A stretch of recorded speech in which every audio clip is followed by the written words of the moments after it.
Closed-circuit television has been a staple feature of British streets since the late 1970s, but when it was first introduced, it was spun as a way of preventing crime before it occurs. We were essentially sacrificing some of our privacy for our safety. Today, estimates say there is around 5 million surveillance cameras in Britain, almost the most head-for-head for any state. However, many would question how effective CCTV has been in preventing crimes in the last 30 years. In theory, cameras should stop criminals committing violent crimes in fear of being caught.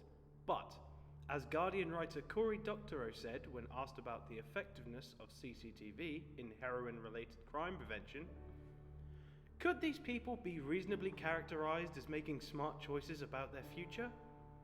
He then went on to recount how when his car had been broken into, the thief did not care about the biological evidence he left behind. This outlook reminds us that in the majority of cases of something like a violent crime, the perpetrator is probably acting in a moment of heated anger and will not be deterred by CCTV.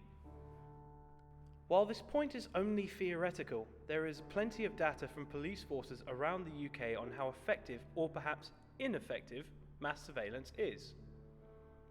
Research from the College of Policing found that CCTV is most effective in stopping vehicle-related crime, including car theft and road-related incidents. However, the shocking finding of this research was CCTV has had almost no effect on the levels of violent crime or street crime in the last 30 years. Wandsworth was one of the first boroughs in London to install CCTVs in a major way, and the numbers we have indicate they haven't really let up over the years.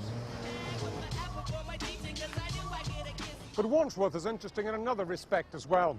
Several years ago, researchers counted all the CCTV cameras on these two streets, and from those figures concluded there were 4.2 million such cameras in operation across the country. While some housing estates and cities saw drops of up to 10% in crime rates, these results are called insufficient by the College of Policing themselves. The drop found in these areas is also countered by the fact many areas saw increases in crime, or results had simply remained ambiguous. The results for public transport, most notably underground stations, was also surprisingly similar, seeing no statistically significant drops in crime apart from one case of extreme intervention. Other than this, there was either tiny drops, an ambiguous result, or an actual increase in crime rates. While many people defend CCTV as something citizens with nothing to hide shouldn't fear, it still raises many ethical questions on what rights to privacy we have, and who is able to access this CCTV footage. Mass surveillance clearly breaches the idea of data protection and the privacy of the public. And, as stated by IFSEC Global in an article, recently programs which allow the same members of the public to receive payment incentives in exchange for monitoring CCTV have been put into practice. Is it morally right that unscreened members of the public should be allowed to monitor others without a high amount of accountability? And should they in turn be monitored while doing so? This clearly was seen as an issue by many, and there has been attempts to curb these issues, such as the Protection of Freedoms Act in 2012. This started to increase regulation of CCTV in public areas because it introduced the Surveillance Camera Code of Practice in 2013. Its purpose was to balance the need for surveillance and a citizen's right to privacy. This means all privately owned CCTV must abide by the following points, or it is in breach of the Data Protection Act. It must be used fairly and lawfully, must be used for limited and specifically stated purposes, used in a way that is adequate, relevant and not excessive, accurate, kept for no longer than is absolutely necessary, kept safe and secure, handled according to people's data protection rights, and not transferred outside the European Economic Area without adequate protection. However, what many citizens of the UK don't realise is that this Act also gives us the right to know any and all information any organisation or the government has on us.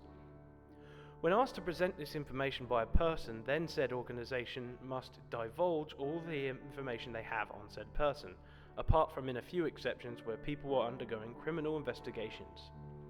Information, however, includes images of a citizen, and there is currently no reliable way to identify people in CCTV. Therefore, surveillance, in a way, constantly is in breach of the Data Protection Act. Homeowners are constantly breaching the rules of this act without consequence, as most cameras on driveways and similar areas will also record public pathways and roads, even though this is technically not allowed. CCTV that you see on social media and the internet is also in breach of this act, as on the UK's government website it is clearly stated that surveillance footage is not to be uploaded. Even one of the most recent police studies conducted on CCTV in 2014 stated, in its conclusion, no body of criminological evidence exists that can justify or support the scale of its implementation. Cameras that watch the public on a daily basis do not prevent violent crime, yet they invade our privacy and rights in exchange for their rare usefulness in getting convictions post-crime. Even then, most studies find the majority of CCTV in private places is either out-of-date equipment, out of focus, or simply just not working. Something that was designed to protect the public and sold to our citizens as such is in fact usually nothing more than a source of forensic evidence after a crime has been committed. Almost all criminological studies on the matter have come to the exact same conclusion. For example, the Scottish Centre of Criminology said that cameras had been overhyped as a magic bullet cure, and they were allegedly going to give us these magnificent benefits of reducing crime and making the fear of crime diminish to almost nothing. This was said by the report's author, Professor Jason Ditton. However, as presented in the report, this was simply not true, and CCTV to this day remains obsolete as far as preventing crime is concerned. So why do we, as a people, accept it so willingly, and why is there no backlash for the constant surveilling of a country's own people? Maybe it's to do with the current voyeuristic social trends like Big Brother and Gogglebox, or perhaps it's because people truly believe it is for their own protection.